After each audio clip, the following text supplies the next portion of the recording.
아멘. 할렐루야. 오늘은 듣는 마음이라는 제목으로 말씀을 나누고자 합니다. 여러분, 지혜의 아이콘, 지혜하면 생각나는 사람이 바로 이 사람 솔로몬이죠. 세상에서 가장 뛰어난 지혜를 가졌던 이 솔로몬의 이야기를 들으며 많은 사람들이 그의 지혜를 부러워하고 그 지혜를 갖고 싶어 합니다. 우리 부모님 세대는 우리를 위해서 기도할 때 솔로몬의 지혜를 우리 아이들에게 주시옵소서라고 기도하기도 하셨죠. 우리 역시도 그 기도를 따라 같은 기도를 우리 자녀들을 위해서 하기도 합니다. 그런데 우리가 한번 짚고 넘어갈 것이 있습니다. 솔로몬이 구했던 지혜, 이것이 과연 우리가 생각하는 지혜와 같은 것일까요? 여러분, 우리가 생각하는 지혜는 과연 무엇입니까? 명석한 두뇌를 가지고 학습에 전념하고 또 그 모든 학업들을 더 뛰어나게 그렇게 하는 것이 바로 우리가 말하는 지혜입니까? 아니면 사리분별에 능한 판단력을 통해서 이 세상을 잘 살아갈 수 있는 것을 지혜라고 말하는 것일까요? 아니면 보이는 것 이상을 통찰하는 능력을 지혜라고 말하는 것일까요? 수많은 사람들이 솔로몬의 지혜를 이런 지혜로 잘못 오해하고 있습니다. 그런데 오늘 본문 말씀을 보면은 솔로몬이 구한 지혜는 이런 지혜와는 좀 다릅니다. 오늘 본문 말씀은 솔로몬이 하나님께 지혜로운 마음을 얻게 된 결정적인 사건에 대해 이야기합니다. 그것은 하나님이 솔로몬의 꿈에 나타나 필요한 것을 구하라고 하셨을 때의 일이죠. 그런데 참 흥미로운 것은 솔로몬이 하나님께 구하는 내용 가운데 지혜라는 단어가 단 하나도 등장하지 않는다는 것입니다. 솔로몬이 구한 것은 사실 우리가 생각하는 그런 지혜가 아닙니다. 솔로몬은 하나님께 정확히 이렇게 구했습니다. 우리 함께 읽어보겠습니다. 시작. 누가 주의 이 많은 백성을 재판할 수 있사오리까? 듣는 마음을 종에게 주사 주의 백성을 재판하여 선악을 분별하게 하옵소서. 솔로몬이 이것을 구하매 그 말씀이 주의 마음에 든지라. 아멘. 솔로몬이 무엇을 구했습니까? 듣는 마음을 달라 구했습니다. 솔로몬이 구한 것은 이것 하나였습니다. 다른 것 구하지 않았습니다. 듣는 마음을 주십시오. 그런데 솔로몬이 이 듣는 마음을 구했을 때 이것이 하나님의 마음에 든지라, 하나님의 마음에 들었다라고 성경은 기록하고 있습니다. 또한 하나님께서는 이 듣는 마음이야말로 지혜로운 마음이다, 총명한 마음이다 라고 나중에 12절을 통해서 말씀하였습니다. 그렇다면 솔로몬이 구했던 이 듣는 마음이 과연 무엇이길래 하나님은 이것을 기뻐하셨고 솔로몬을 축복해 주신 것일까요? 먼저 첫 번째, 우리 듣는 마음이 무엇인지를 함께 읽어보겠습니다. 시작. 듣는 마음은 종의 마음이다. 여러분, 솔로몬은 듣는 귀도 아니고 듣는 마음을 달라라고 했습니다. 귀가 듣는 것이 아니라 마음이 듣기를 원한다라고 말하고 있습니다. 솔로몬은 이것을 알고 있었습니다. 아무리 귀로 들어도 마음이 그것을 듣지 않는다면, 아무리 하나님의 말씀을 들어도 마음이 그것을 내켜하지 않는다면 그것은 들은 것이 아니라는 것을 분명히 알고 있었던 것입니다. 하나님의 말씀을 온전히 들어야만, 그리고 그 말씀에 따라야만 선악간에 분별할 수 있고 왕으로서 나라를 온전히 꾸려갈 수도 있고 백성들을 선악간에 분별하며 재판할 수 있는데, 하나님의 말씀을 듣지 않고 그 말씀을 따르지 않는다면 이 모든 것이 다 허사라는 것을 솔로몬은 인정하고 있었던 것입니다. 그러므로 듣는 마음이란 하나님의 말씀에 기꺼이 순종하는 마음을 가리킵니다. 여러분, 이스라엘 사람들에게 듣는다, 이 샤마라는 히브리어 단어는 그저 귀로 듣는 것을 말하지 않습니다. 여러분, 하나님께서 어린 사무엘을 부르셨을 때 이야기입니다. 사무엘아 사무엘아, 하나님께서 음성으로 말씀하셨죠. 그런데 사무엘은 잠결에 깨닫지 못하고 엘리 제사장에게 갑니다. 그리고 제사장을 깨우죠. 부르셨습니까? 라고 했을 때 어떻게 합니까? 엘리 제사장이 난 널 부르지 않았다. 가서 다시 자라. 이것을 2번이나 더 하나님께서 반복하여 사무엘을 부르십니다. 사무엘은 깨닫지 못합니다. 엘리 제사장은 3번째 돼서야 이것이 하나님께서 부르신 것이구나 라는 것을 깨닫게 됩니다. 그래서 이렇게 대답하라 조언을 하죠. 여호와여 말씀하옵소서, 주의 종이 듣겠나이다. 여호와여 말씀하옵소서, 주의 종이 듣겠나이다. 여러분, 이것이 무슨 뜻입니까? 주의 종이 듣겠다라는 뜻은 한번 말씀이나 해보십시오. 제가 한번 들어보고 판단해 보겠습니다. 당신의 말씀을 따를지 안 따를지 제가 한번 고려해 보겠습니다. 한번 말씀해 보세요라는 그런 뜻이 아닙니다. 하나님이 말씀하신다면 제가 기꺼이 따르겠습니다라는 그 선언이라는 것이죠. 여러분, 지금 오늘 본문 말씀에 6절과 7절 그리고 9절 말씀에 여러분의 성경을 한번 보십시오. 가장 많이 나오는 단어가 무엇이냐면 종이라는 단어입니다. 종이라는 단어입니다. 계속해서 솔로몬은 자신이 종이라는 것을 인정하며 하나님, 저는 종일 뿐입니다. 저는 종입니다. 그리고 9절 말씀에도 누가 주의 이 많은 백성을 재판할 수 있습니까? 듣는 마음을 누구에게 주사? 종에게 주사라고, 나는 종입니다. 주님께서 말씀하실 때 저는 기꺼이 그것을 따를 준비가 되어 있습니다라고 말하고 있는 것입니다. 하나님이 명령하시는 것이라면 그 명령이 무엇이든 간에 순종하겠습니다라고 말하고 있는 것이죠. 여러분, 하나님께서는 이렇게 말씀하십니다. 여호와께서 번제와 다른 제사를 그의 목소리를 청종하는 것을 좋아하심 같이 좋아하시겠나이까? 순종이 제사보다 낫고 듣는 것이 순양의 기름보다 나으니 라고 말씀하죠.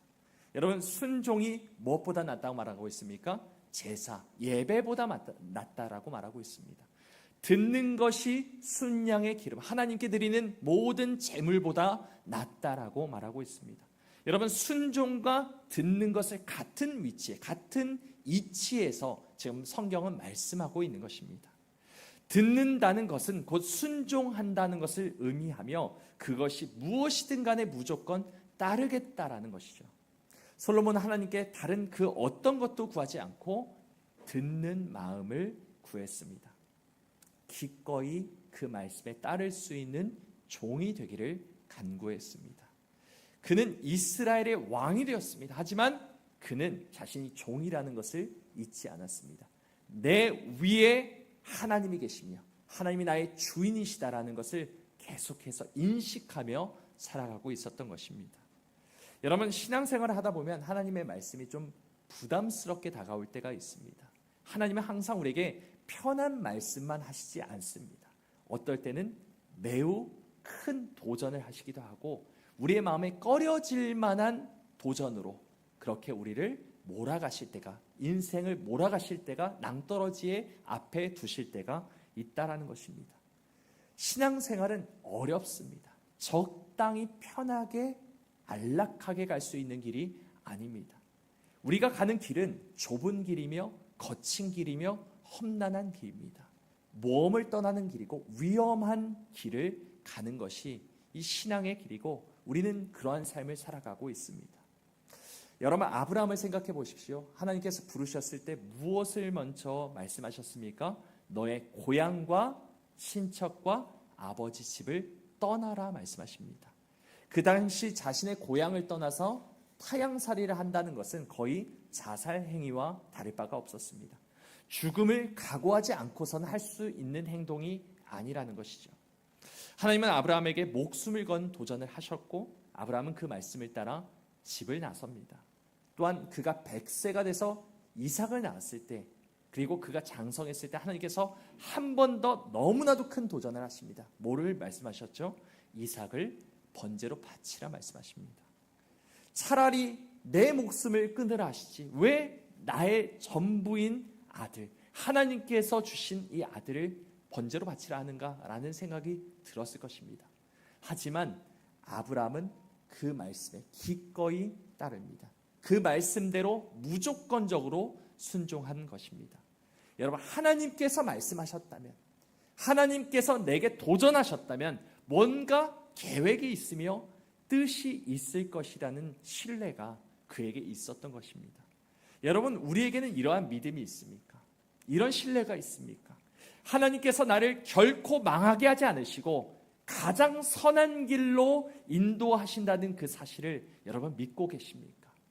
그것이 어떤 말씀이든 간에 하나님께서 시키신 일을 순종하게 되면 그것이 다 나에게 유익인 것이요, 하나님이 예비해 놓으신 가장 놀라운 축복을 받아 누리는 길이라는 것을 여러분 믿고 계십니까? 그래서 하나님께서 도전하실 때마다 하나님, 제가 하겠습니다, 제가 따르겠습니다, 기꺼이 이 길을 걷겠습니다 라고 하나님께 말씀하고 계십니까? 아니면 일단 말씀을 들어보고 괜찮은 조건이다 생각하면 따르고 아니다 생각하면 거절하며 취사 선택하는 믿음으로 하나님을 근심시키고 있지는 않으신지요? 하나님께서는 내 곁에서 조언하는 조언자가 아니십니다. 하나님은 나의 주인이십니다. 우리는 종일 뿐입니다. 하나님께서 명령하실 때 그 말씀에 아멘, 주님 하겠습니다, 무엇이든 시켜만 주십시오라고 그렇게 대답할 때 하나님께서 그것을 기뻐하시고 그 마음에 든다 말씀하시며 우리를 선한 길로 인도하실 것을 믿으며 가는 우리 모두가 되길 간절히 소망합니다. 우리의 주인 되신 하나님을 날마다 인정하며 주님의 말씀에 순종하는 우리 모두가 되기를 간절히 소망합니다.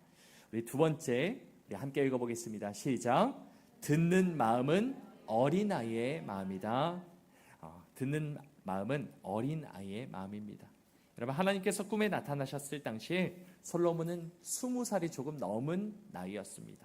물론 왕으로서 20살의 나이는 미숙하다 하면 미숙한 나이죠. 경험도 연륜도 부족한 나이였습니다. 하지만 솔로몬은 자신을 과할 정도로 낮추어 말합니다. 7절에 이렇게 말씀하죠. 우리 함께 읽어볼까요? 시작.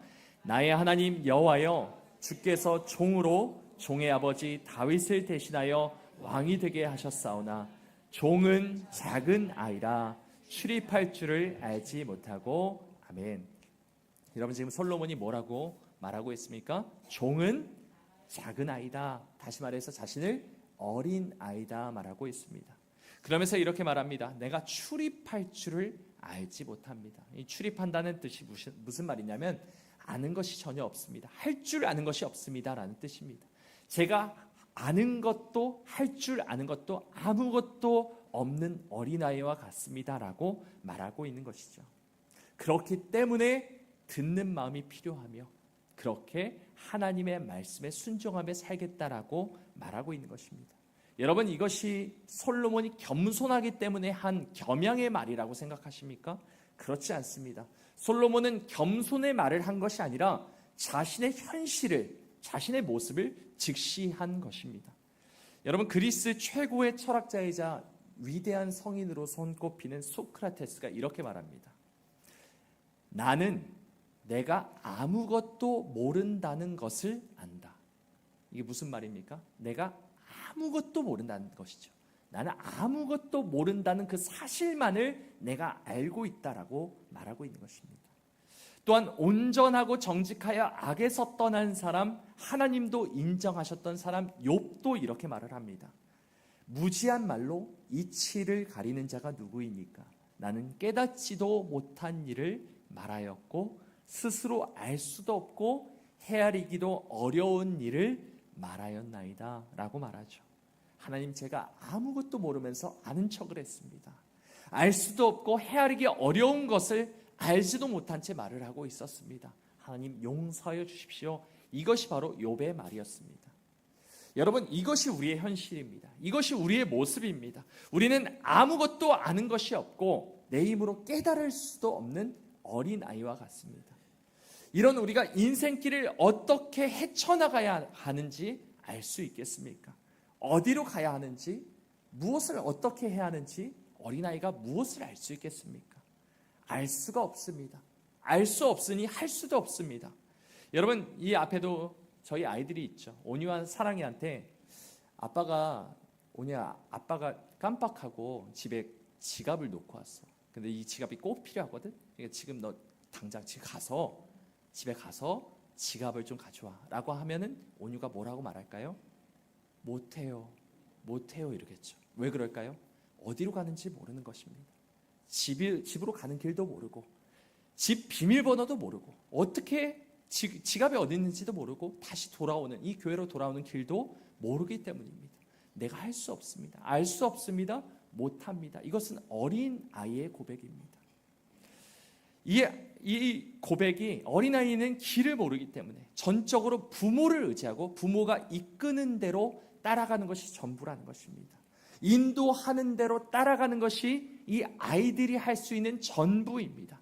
그냥 무턱대고 순수하게, 때론 너무 바보 같아 보일 만큼 천진난만하게 하나님만 보고 걸어가는 것이 어린아이가 하는 전부라는 것입니다. 그런데 여러분, 참 놀라운 사실이 있습니다. 하나님께서는 이렇게 자신의 약함과 무지함을 고백하고 어린아이처럼 하나님만 신뢰하고 하나님만 따라가는 자에게 하나님의 놀라운 지혜를 부어주신다는 것입니다. 여러분, 누가복음 10장은 이렇게 말씀합니다. 천지의 주제이신 아버지여, 이것을 지혜롭고 슬기 있는 자들에게는 숨기시고 어린 아이들에게는 나타내심을 감사하나이다. 지혜 있는 자, 슬기로운 자에게는 감추시고 어린 아이에게는 하나님의 뜻을 밝히 드러내심에 감사한다라고 예수님은 말씀하십니다. 여러분, 지혜 있는 자에게, 스스로 지혜 있다 하는 자에게 하나님은 하나님의 말씀을 감추십니다. 입을 다무십니다. 말씀하지 않으십니다. 아무리 말씀을 많이 읽고 성경을 끝없이 연구하고 신학박사학위를 여러 개를 딴 사람이 있다 할지라도 그가 자신이 서 있다, 자신이 알고 있다, 나는 지혜롭다 할 때 하나님은 그에게 진리를 감추시고 말씀하기를 그치신다라는 것이죠. 하지만 어린아이와 같이 미련할 정도로 순수하게 하나님의 말씀을 사모하는 자에게, 마치 어머니의 젖을 사모하는 어린아이와 같이 간절히 그 말씀을 찾는 자들에게 하나님은 그 말씀을 보여주시고 깨닫게 하시고 그 말씀을 들려주신다는 것입니다. 여러분, 우리 교회 같은 경우에는 하나님의 말씀을 참 많이 보는 교회죠. 지금 성경 몇 독재 하고 있죠? 우리가 539독재를 하고 있습니다. 대단한 것입니다. 30명 남짓 되는 이 성도들, 이 작은 교회에서 539독재를 진행하고 있다는 것은 다른 교회가 봤을 때는 참 놀라운 일이라 말할 수 있습니다. 하지만 이것이 한 가지를 우리가 기억하는 것이 있어야 합니다.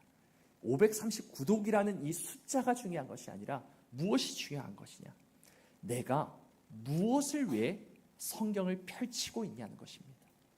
내가 왜 성경을 열심히 보고 있냐는 것입니다. 개인적으로 저는 성경을 읽다 보면 큰 유혹에 맞닥뜨리게 됩니다. 성경을 많이 읽으려고 하는 이유 중에 하나가 무엇이냐면 목사니까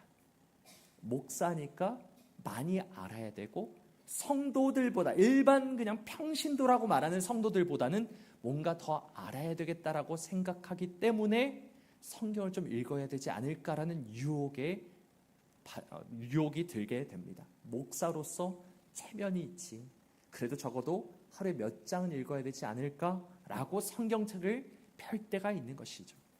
여러분은 어떠십니까?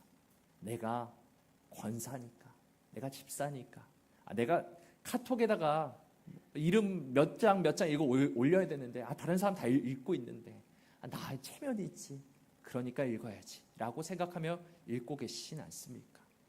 또 다른 유혹도 있습니다. 저에게 오는 강렬한 유혹 중에 하나도 있습니다. 저는 강단에 서는 사람이죠. 설교를 해야 합니다. 하나님의 말씀을 전해야 하는 사람입니다. 그런데 이 설교자라는 위치가 어쩔 수 없이 드러나는 위치이기 때문에 욕심이 들 때가 있습니다. 내가 꽤 괜찮은 설교를 하는 사람이라는 것을 증명하기 위해서 성경책을 펼치고 설교 준비를 하고 싶은 충동이 있습니다. 영적으로 깨어있는 사람이라는 것을, 상당히 영적으로 통찰력 있는 지식을 전달하는 사람이라는 것을 증명하기 위해서 성경책을 펼칠 때가 있다는 것입니다. 저는 매일 이런 유혹과 싸웁니다. 여러분, 이것이 다 누굴 위한 생각입니까? 강 목사 자신을 위한 생각, 나 자신을 위한 생각이라는 것입니다. 내 체면을 위해, 내 위신을 세우기 위해, 내 명예를 위해, 나라는 사람이 드러나기 위해서 성경책을 펼쳐 읽고 하나님의 말씀을 들을 수도 있다는 것이죠. 여러분, 이렇게 하나님의 말씀을 듣는다면 이것을 하나님이 기뻐하실까요? 결코 그렇지 않다는 것입니다. 여러분, 이것은 듣는 마음이 아닙니다. 결코 듣는 마음이 아닙니다. 이 자리에 있는 우리가 무엇을 위해 이 자리에 있는지, 무엇을 위해 예배하러 왔는지, 말씀을 무엇을 위해 읽고 있는지 하나님은 다 보고 계시고 감찰하고 계신다는 것입니다. 왜 이 자리에 나왔는지, 무엇을 위해 하나님의 말씀을 읽고 있는지, 듣고 있는지를 하나님은 보고 계십니다. 여러분, 하나님께서 솔로몬에게 나타나셨을 때 소원을 몇 가지 들어주신다라고 약속하셨죠? 한 가지입니까? 아닙니다. 뭐라고 말씀하셨냐면, 내가 내게 무엇을 줄까? 너는 구하라 말씀하십니다. 아무거나 다 말해봐라. 구해라. 내가 다 들어줄게 라고 말씀하신 것이죠. 그렇다면 솔로몬이 여러 개를 말할 수도 있었겠죠. 이제 막 왕위에 올랐던 솔로몬에게 필요한 것이 얼마나 많이 있겠습니까? 한두 가지가 아니었을 것입니다. 듣는 마음을 달라고 한 후에 하나님, 그리고 추가로 이것도 있습니다. 저것도 있습니다. 이것도 필요합니다. 저것도 필요합니다. 할 수 있습니다. 충분히 그럴 수 있었죠. 하지만 솔로몬은 그 어떤 것도 구하지 않고 단 하나, 듣는 마음 하나만을 구했습니다. 이것저것 생각하지 않았습니다. 계산하지 않았습니다. 모든 것을 다 제쳐두고 오직 듣는 마음만을 구했다는 것입니다. 이것이 하나님의 마음에 쏙 들었습니다. 사랑하는 여러분, 하나님은 우리의 중심을 보시는 분이십니다. 우리가 무엇을 가장 중요하게 여기시는가를 보고 계십니다. 이것은 우선순위에 대한 문제입니다. 마음의 중심에 대한 문제입니다. 내가 무엇을 가장 소중히 여기고 가장 사랑하고 있는가를 하나님은 보시고 싶으신 것입니다. 여러분 하나님 한 분이면 충분하십니까? 다시 한번 여쭤보겠습니다. 여러분은 하나님 한 분이면 충분하십니까? 이것이 여러분의 진심 어린 고백이 되길 간절히 원합니다. 아멘 하신 여러분께 하나님만이 전부이시며 하나님께서 없기를 간절히 원합니다. 여러분, 제가 참 좋아하고 자주 묵상하는 찬양이 있습니다. 꽤 오래 전에 나왔던 찬양인데 이 찬양의 가사가 참 아름답습니다. 한번 여러분의 눈으로 한번 읽어보실까요? 제가 읽어볼 테니까 여러분 눈으로 한번 같이 따라 보시죠. 나의 찬양들보다, 나의 많은 일보다도 나를 더욱 사랑하는 주, 나도 주님 주시는 그 어느 것보다 주님을 사랑합니다. 사랑합니다. 내가 드리는 찬양보다, 내가 하는 모든 봉사와 예배와 이 모든 일보다 나를 바라시고 나를 구하시는 하나님께 나도 하나님을 사랑합니다 고백하는 찬양입니다. 또한 이렇게 말을 하죠. 주님이 주실 축복보다, 주님이 주실 천국보다, 주님의 기름 부음보다, 주님이 주실 능력보다 주를 더욱 사랑해요. 주를 더욱 사랑해요. 주님이 주시는 지혜보다, 주님이 주시는 탁월함보다, 주님이 주시는 모든 능력과 사람들의 인정보다, 모든 부귀와 영화보다, 하나님께서 약속하신 천국보다 내가 주님 한 분만 구합니다. 주님이 나에게 가장 중요합니다. 주님만 있으면 됩니다. 이것이 우리의 고백이 되길 간절히 소망합니다. 우리는 하나님 앞에서 어린아이와 같습니다. 아무것도 알지 못하고 스스로 할 수 있는 것이 없습니다. 우리의 지혜와 경험으로는 한 치 앞도 분별할 수 있는 것이 없습니다. 그러므로 우리는 무엇보다 듣는 마음을 구해야 합니다. 하나님의 음성에 귀를 기울이고 하나님의 뜻에 분별하며 하나님이 원하시는 길로 항상 걸어가는 우리 모두가 되기를 간절히 소망합니다. 하나님 한 분이면 충분하다는 어린 아이와 같은 순수한 마음을 가지고 오늘 이번 한 주도 그렇게 살아가는 우리 모두가 되기를 간절히 소망합니다. 우리 함께 찬양하겠습니다.